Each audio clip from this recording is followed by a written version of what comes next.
বন্ধু বান্ধৱীসকল, আজি মই এই ভিডিঅ'টিত এনেকুৱা কথা আপোনালোকৰ আগত শ্বেয়াৰ কৰিম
আগত শ্বেয়াৰ নকৰিম। নম্বৰ 3, ডন্ট ৱেষ্ট ইয়ৰ মানি। টকা পইচা সদায় ভাবি চিন্তি খৰচ কৰক। বৰ্তমানৰ অৰ্থ আজিৰ নহয়, সদায় আগন্তুক দিনৰ চাই খৰচ কৰক। আজি সকলো ভালেই কুশলে আছে, তাৰ অৰ্থ সেইটো নহয় যে কালিও ভালেই কুশলে থাকিব। যিবোৰ সকলো সময়তে পৰিৱৰ্তন হৈ থাকে। আজি ভাল সময় থাকিলে কালি বেয়া সময়ো আহিব পাৰে। আজি আপোনাৰ ওচৰত বহুত টকা পইচা আছে, কালি নাথাকিবও পাৰে। গতিকে সকলো সময়তে ছেভিং ৰাখিব লাগে, যে ভৱিষ্যতে কিবা সমস্যা আহিলে তাৰ সমস্যা সমাধান কৰিব পাৰে।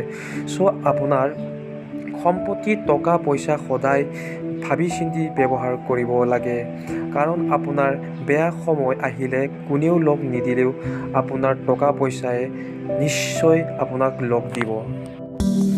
বন্ধু বান্ধৱীসকল, আজিৰ এই ভিডিঅ'টো ইমানেই আছিল। যদি ভিডিঅ'টো আপোনাৰ অকণমান হ'লেও হেল্প হৈছে বুলি ভাবিছে, প্লিজ এটা লাইক কৰিব আৰু বন্ধু বান্ধৱীসকললৈ শ্বেয়াৰ কৰিব। আৰু আপুনি যদি আমাৰ চেনেললৈ নতুন আহিছে তেন্তে চেনেলটি ছাবস্ক্ৰাইব কৰি বেল আইকন দবাবলৈ নাপাহৰিব।